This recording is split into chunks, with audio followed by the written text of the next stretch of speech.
도전과 응전. 역사 철학자 토인비의 책 도전과 응전은 의미심장한 책입니다.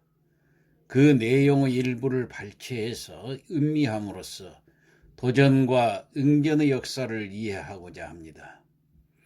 옛날 영국의 북쪽 바다에서 청어를 잡아 생계를 꾸려가는 어부들에게 한 가지 큰 화두가 있었는데, 그것은 어떻게 하면 북해로부터 먼 거리에 있는 런던까지 청어를 싱싱하게 보내서 비싼 값으로 청어를 팔 수 있을까 하는 것이었습니다. 당시 청어는 영국인들이 아주 특히 좋아하는 생선이었기 때문에 런던까지만 청어를 싱싱하게 유지한 채 가지고만 갈 수 있다면 큰 돈을 버는 것은 떼어놓은 당상이었던 것입니다. 하지만 어부들이 온갖 꾀를 내어 아무리 시도를 해보아도 배가 런던에 도착할 즈음이면 100이면 100 모든 청어들이 거의 다 비실거리며 죽기 일보 직전의 상태였습니다. 그런데 어떤 한 어부는 북해에서 잡은 청어들을 정말 싱싱하게 산 채로 런던에 가지고 와서 아주 비싸게 팔아서 혼자 큰 재미를 보고 있었던 것입니다.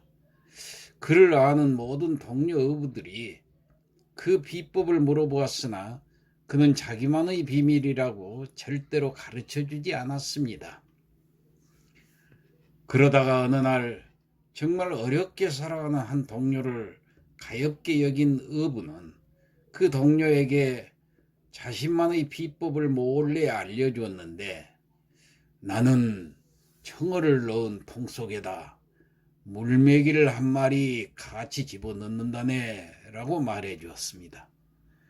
그 동료 어부는 눈이 휘둥그레지면서 그러면은 물메기가 청어를 다 잡아먹지 않아? 라고 물었습니다. 그 어부는 맞아. 처음에는 당연히 몇 마리의 청어를 잡아먹지. 그러나 단지 몇 마리뿐이야. 재미있는 것은 나머지 살아있는 청어들은 그 물메기를 이리저리 피해 다니느라 모두 정신을 똑바로 차리게 되니까 결국 그 물메기 때문에 살아있는 청어들을 전부 다 싱싱하게 만들어주더라니까. 자, 이 청어 이야기는 영국의 유명한 역사학자 토인비가 그의 강연에서 이야기한 내용입니다. 토인비는 역사의 연속성과 반복성에 대한 인식 아래 세계사 28개 문명의 발생과 성장, 해체의 과정을 비교 분석하여 불후명제인 역사의 연구 12권을 27년 동안 저술하는 위업을 세웠던 것입니다.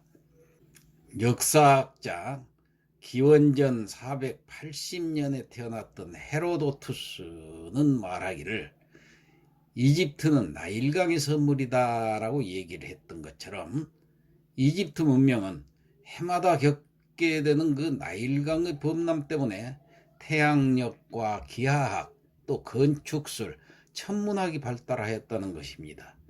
그래서 이것을 가리켜서 토인비는 도전과 응전의 원리로 설명을 했던 것입니다.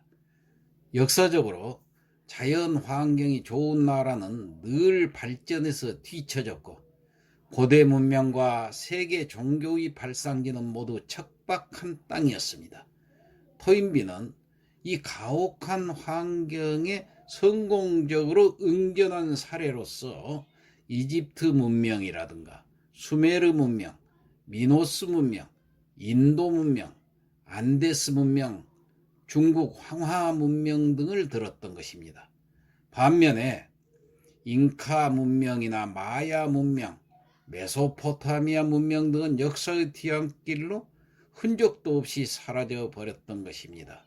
토인비는 이 부분에 주목하여 자연재해나 외세의 침략과 같은 심각한 도전을 받은 문명은 지금까지 찬란하게 발전해오고 있지만 그런 도전을 받지 않은 문명은 스스로 멸망하고 말았다고 결론을 지었던 것입니다.